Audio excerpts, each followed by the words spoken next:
Drop the beat.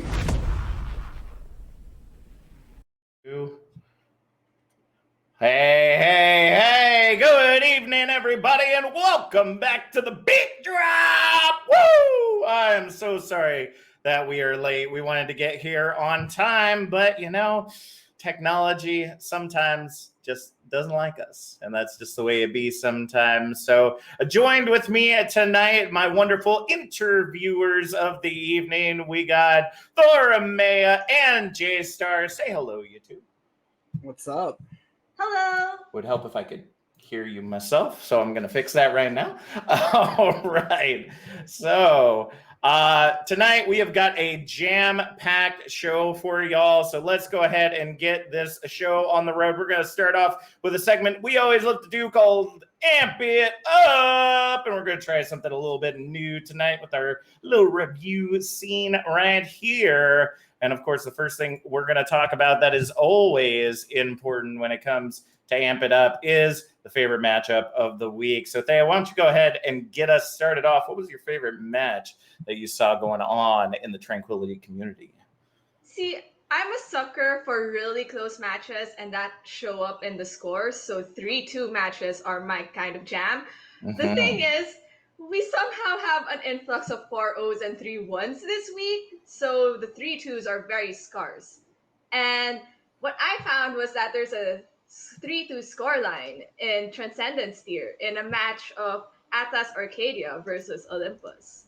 So I took a look at that, and there's pretty solid back and forth between both teams, and a really strong Orisa play from the team of Atlas Arcadia, who at the end of the day won this match between the two teams. All right, and you're seeing that playing out on your screen right now, folks, just like Thea was talking about. Beautiful play where, we ended up seeing the team kind of move back, create that space, let them take control of the cart, but then just ram a straight right on back in there and see that cart beautifully moving on forward. Whiff on those dragons, though. Unfortunate. All right. J-Star, you're up next. What you got? My match of the week was the Big Bang Buccaneers against the Fighting Potatoes. Once again, I agree with Thea. The 3-2 scores, it's just something about it. Those close games always, they make you tense, no matter what. Whether it be in the regular season, whether it be in the playoffs. So definitely really good play from both teams. And correct me if I'm wrong, but Big Bang Buccaneers did manage to pull out the win, 3-2. So I believe so. I think that was one of the very few map fivers we saw this week in the Tranquility community, and that'll change as things continue onward. Early on we see a lot of 4-0 stomps, a lot of 3-1s, but as the weeks get further and further and closer to those playoffs, teams get better, they start improving, and then we see a lot more of those closer matchups for sure. So I'm going to go ahead and show y'all my favorite match of the week, and that was from Reckless Shockwave versus SS Cuttlefish up in the Transcendence tier. And let me tell you, this match, looking at the replay codes, the score doesn't do this match justice right here. Even though this was first map on Ilios, we're looking at the ruins right now. It was constantly going like this. Every single match were just these nail biter fights extended on 20, 30, 40 seconds over and over and over again, and each and every time, or just about every time, because Cuttlefish ended up walking away with the 3-1, but they ended up doing a really great job. And as a submariner, which if you don't know, SS stands for submarine service, that's actually where that comes from. Special place in my heart, that team coming into the Tranquility community.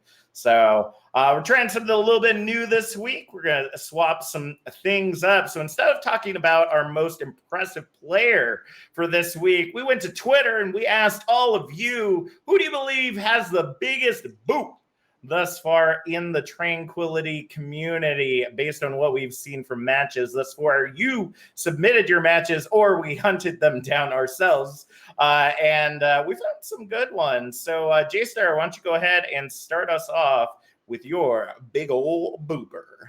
So my biggest booper of the week is gotta be the Chrysalis fire-breathing rubber duckies match from Chobi. I'm a main tank player myself, so I'm a sucker for those Winston boops, those primal mechanical instances of mechanical greatness on the Winston. So my biggest booper is going to go to Chobi for the week. Yeah, that was really good right there. Sometimes just getting that one player off the field really makes the difference. Now, Thea's is a little special because some of you have already seen this clip a little earlier in the week on the Iris podcast, but we add a little bit to it, trying to change it up a little bit to make it really entertaining for you to watch. So, Thea, who'd you choose for your biggest booper of the week? Biggest booper of the week has got to be from the preseason matches. It's from the one and only ringer for Fighting Potatoes that week, NPC, because sometimes the best boops are the ones are coming, yet you still fall for it. That's right. We have NPC just showing some NPC doubters how bad it can be. All right, let's go ahead and take a look and see here. Take that high ground. Now, y'all familiar with this part? Should be fun. It's NPC. How bad could it be? Okay. They're left. How bad can I be? I laughed because I was the one that put it together. What? I'm just doing what comes naturally. Still fight without. Go high ground. Oh. How bad can I be? Alright, yeah, just jump off. Nasty, Thea. Woo! Yep. In hindsight, it's honestly the comms that really sold this boot for me. The scream of regret is just too good to pass on. Also, if you haven't, make sure to submit to the comms check. This is totally not an ad, I swear.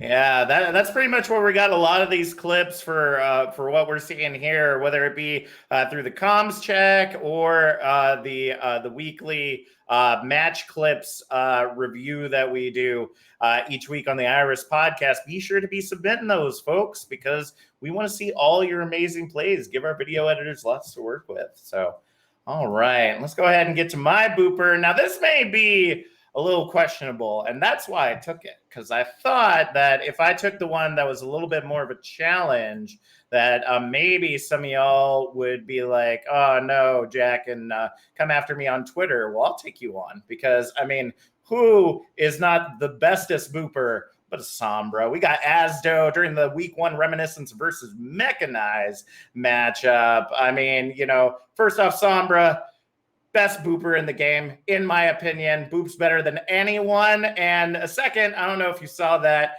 little bit there at the end. Might have seen the name attached to that, Farah. I won't call them out personally, but pulled a little Icarus, flew a little close to the sun, and got their wings absolutely clipped by Asdo's EMP. Case closed. Best boop of the game. That's all I got to say.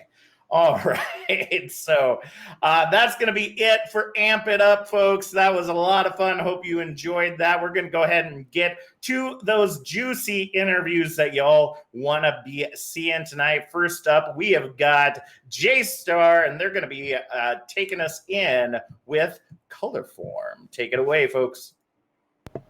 All right, Color Form, how's it going? Good. Cool. So if you could give us your name, your team, what you play, and a little bit about yourself.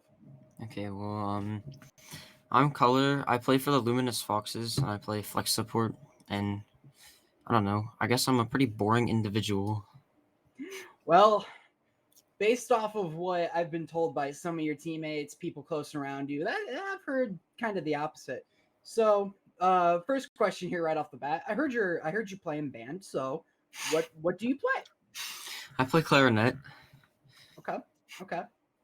Next up, you can thank Scene for this one. I heard you're a pretty avid country listener. So what would happen to be your favorite country artist?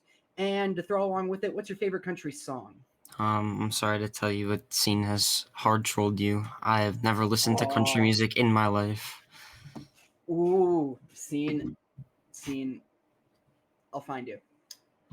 So, a little bit more on the gaming side of things here. How did you end up on Luminous Foxes?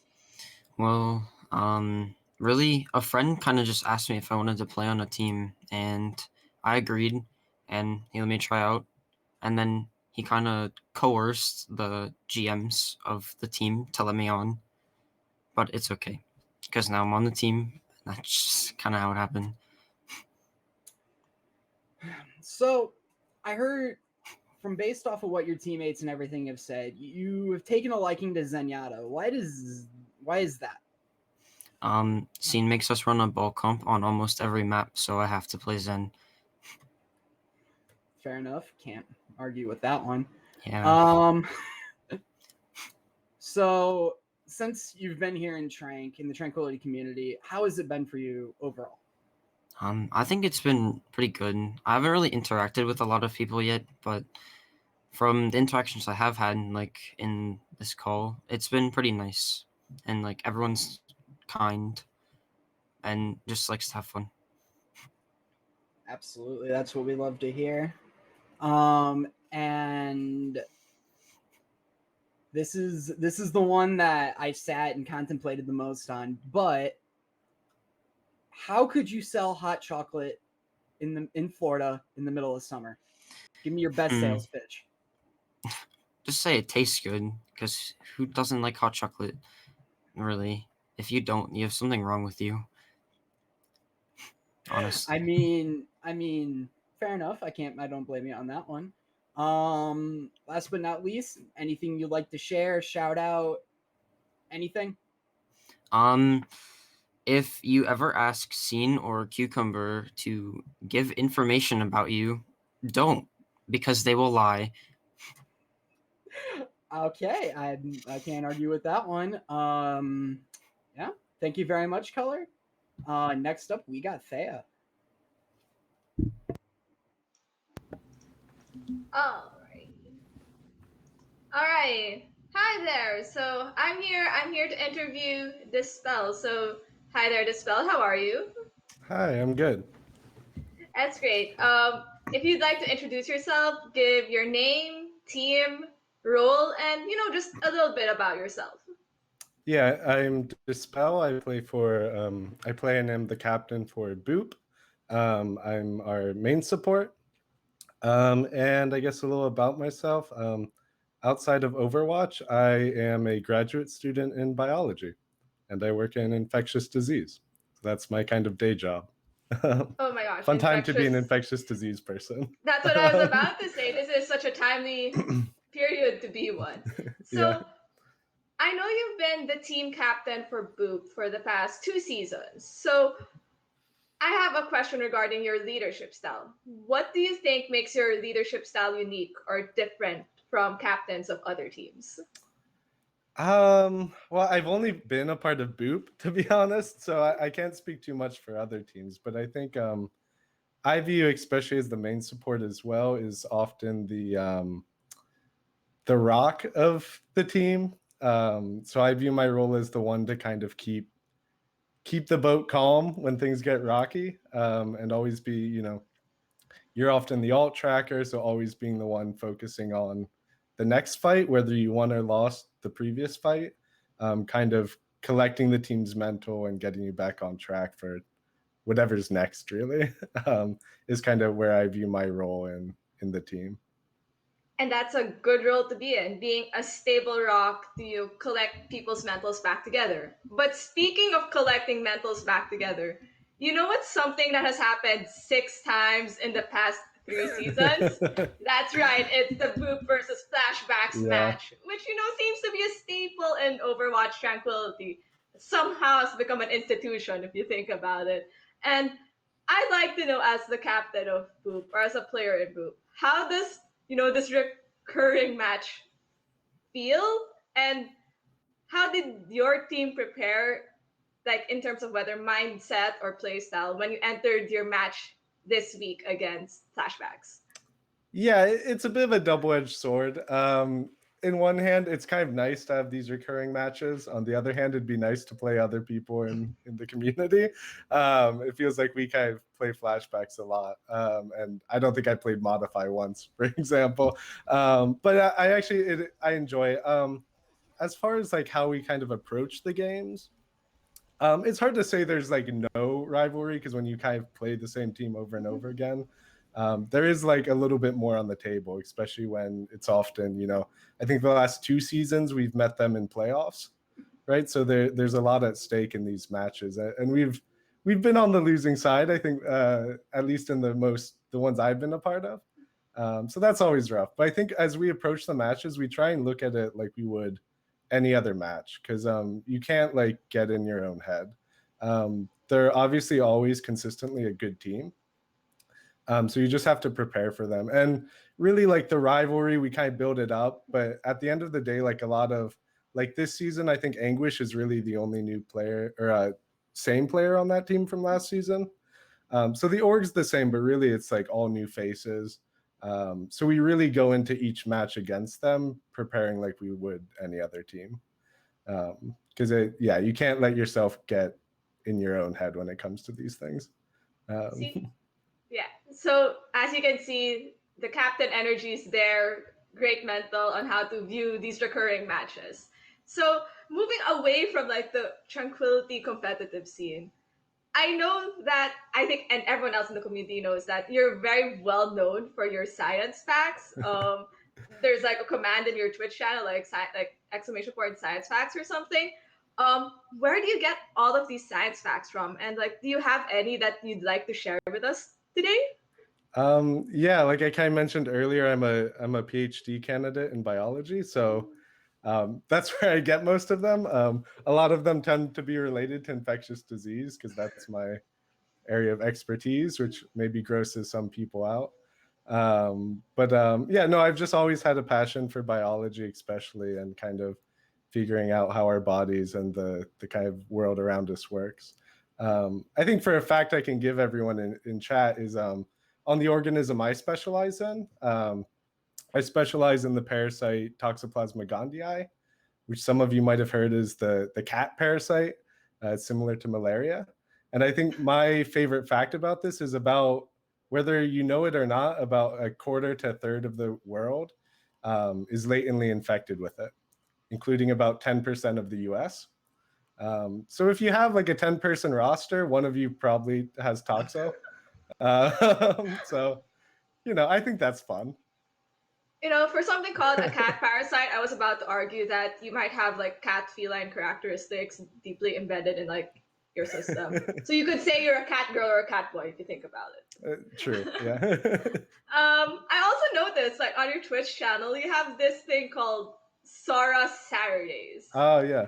What inspired you to have that, weekly, I think it's a Kingdom Hearts like run through of like the game?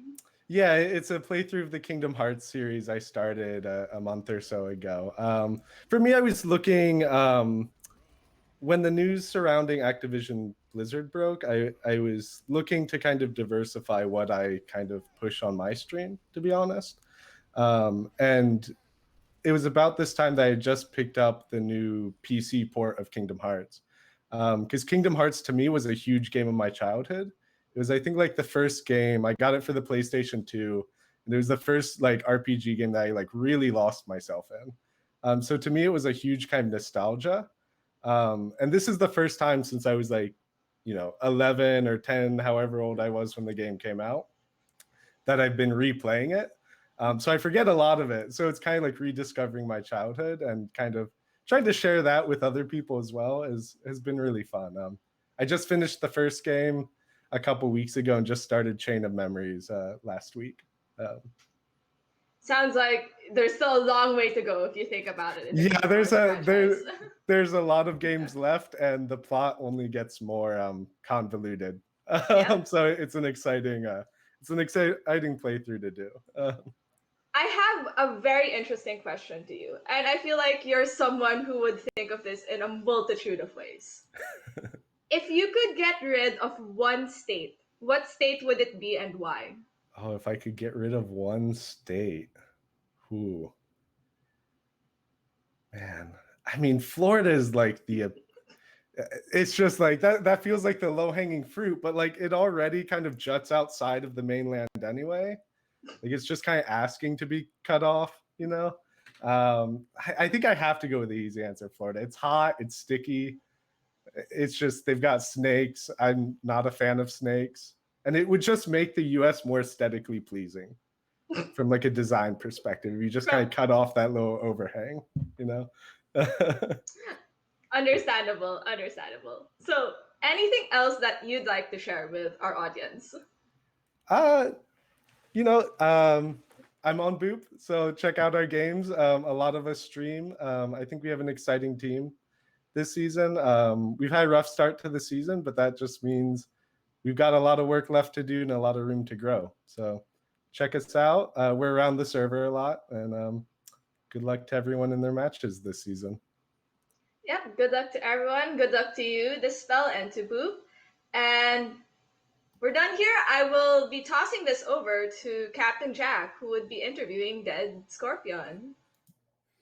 All right. Thank you so much. Greatly appreciate that. And as you can tell, like we said last week, we still have that little extra bit of flair with the random questions. So we forgot to warn folks tonight, but y'all are absolutely killing it. So keep it up. Dead Scorpion, welcome. Glad to have you here with us tonight. Why don't you go ahead and intro yourself a little bit? Give us your name, your team you play for, and the role that you play on, and then just a little bit about yourself. All right, so I'm Dead Scorpion, usually, sometimes also on Toxygen. I play with Lotus. We're a new team. I play hit scan DPS, although kind of, yeah. We don't DPS roles very specifically, so kind of whatever. Yeah, I've been playing Overwatch for like 3 years off and on. Definitely prefer playing with the team, especially when they're good. So don't we all?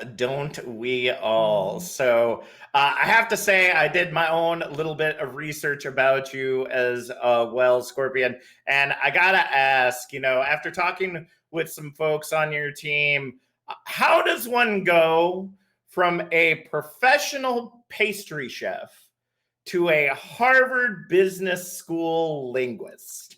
That seems like big jump. Yeah, well, quite a trip.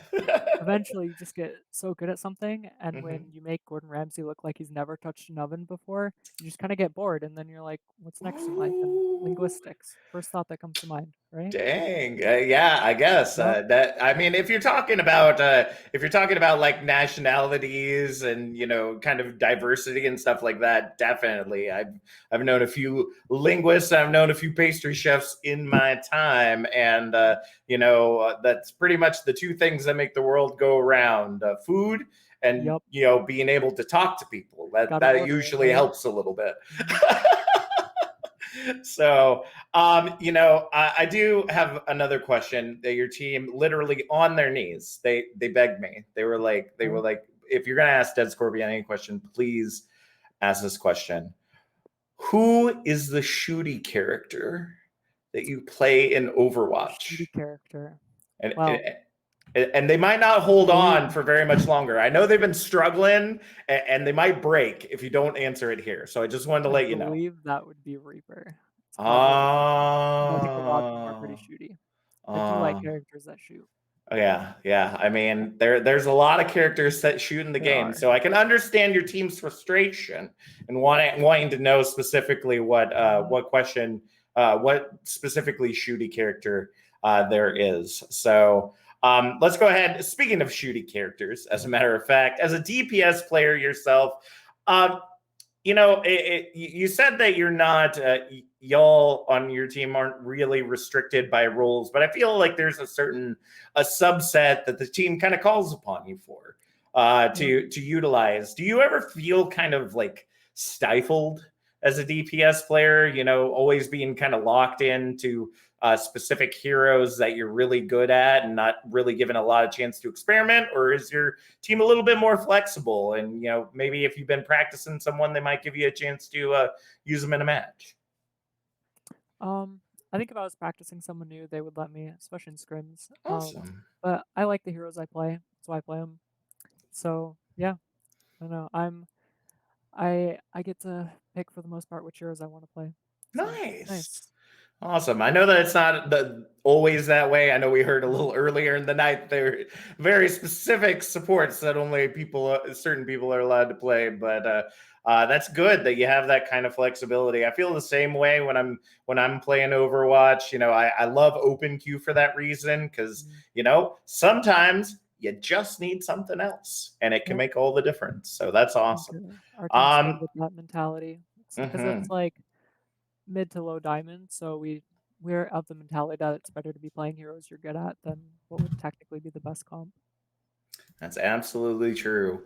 I do have a question for you. You did mention that Lotus was a brand new team. We did see them last season, but I mean, you all have kind of remade yourselves this season. So yeah, I was not familiar with any Lotus last season, though. I'm new to Tranquility.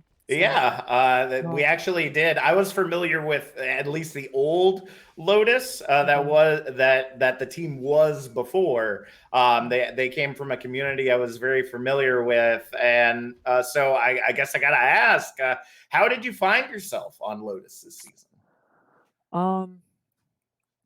Well, looking to get back into the game a little bit. I think I was looking through probably Elo Hell or something and saw a post, decided to give it a shot. And yeah, I liked the tempo they played at. And they played well. Nice. I had fun. Nice, and we won't ask you to reveal any strats or anything, but I know that, you know, team building and cohesion is really important. And like you said, y'all are kind of a brand new team. Have you been seeing a lot of that? You know, the kind of that melding of the minds. You know, when someone zigs, you zag, kind of thing. Feeling everybody out. Yeah, for sure. I think part of being a new team, we don't really have like an organization behind us or anything, so we don't have a coach right now, and there's sometimes we kind of like not really sure. So I think as we kind of get our team together, we'll definitely be improving at a decent rate. Nice. But yeah, we have a lot of natural synergy and we've got some stuff worked out, so we do pretty good together. Sweet, you know, just vibing. That's cool. That's awesome. All right. So, you know, like we talked about, there was a Lotus from last season, and, you know, you weren't here, but it was rough. It was rough for Lotus last season. They had a really hard time. And so I got to ask, what are your team's plans for this season? You know, do you have a way that is going to make people in Tranquility notice Lotus this time around? I think this might be a Shanghai Dragon season 1 versus season 2 kind of thing. I think we got potential. You know, we rolled Reminiscence on Voskhaya in the preseason, so and they're like top of the league from what I've heard. So yeah, I think we've got a good shot. Yeah, they definitely are. I mean, yeah, Discord tier, it's always kind of a hodgepodge for Discord tier. You never know exactly what you're going to get because everybody's just kind of falling in the middle. But, you know, we've got a lot of returning champs, you know, Quokka Queens previously, a redacted name that I'm not allowed to say on stream anymore, but they were the season 6 champions from that organization. And then, as you said, teams like Reminiscence and you know, others that my dad brain is allowing it to escape me at this very moment. So, but nevertheless, a lot of competition, and so far y'all have been doing a great job of proving yourselves. So awesome.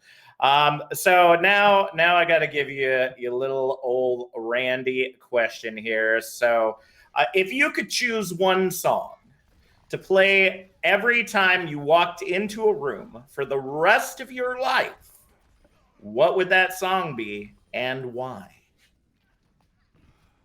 This is a tough question.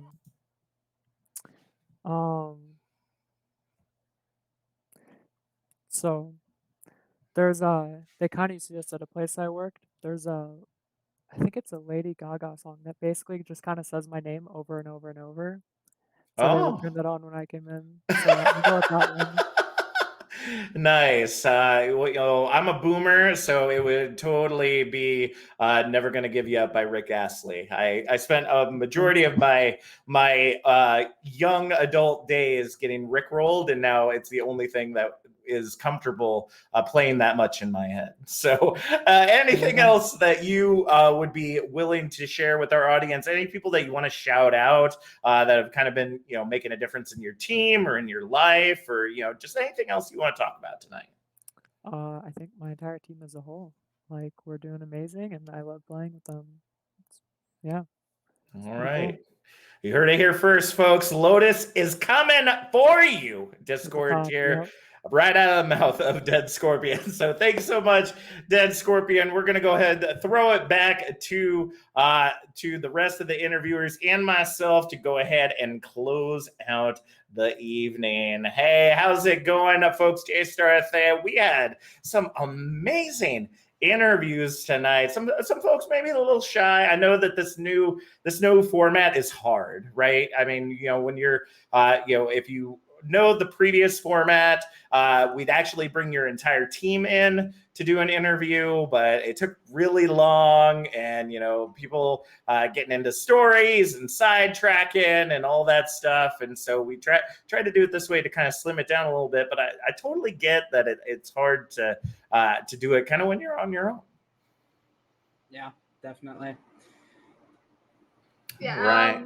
If you have no one to back you up, it's so much harder to get the energy going. So as interviewers, gotta bring the energy for them, isn't that right? You're right. That's why we're here. We gotta hype them up. We gotta make them feeling good. And for you all at home there in the audience, if you are a player or a staff member in the Tranquility community, you too can find yourself here on the Beat Drop. All you gotta do is shoot a DM to myself, Captain Jack, and I will go ahead and get you that form. Form takes about 5 minutes to fill out. Basically just tells you kind of, what we're expecting from you, the kind of things that we're going to do and talk about. And, then we get in contact with you and we schedule you out a date. As we said last week, the whole first stage has been filled out already. We have gotten enough people for the whole first stage. So we've got, I think, 7 weeks after that still need to be filled up. So if you want to be on the Beat Drop, go ahead and shoot me a DM, or you can actually contact your GM or captain. They should have that link readily available as well. J-Star, anything else that you want to talk about or shout out before we go ahead and close out this night of the Beat Drop? Everything you need to see is right below, right down there. Yeah. Everything has been said. Just make sure to join and drop your answers in the form. All right. So thank you so much, everybody, for joining us tonight on the Beat Drop from J-Star, Thea, and myself. Thank you so much for being here, and we will see you all next Thursday.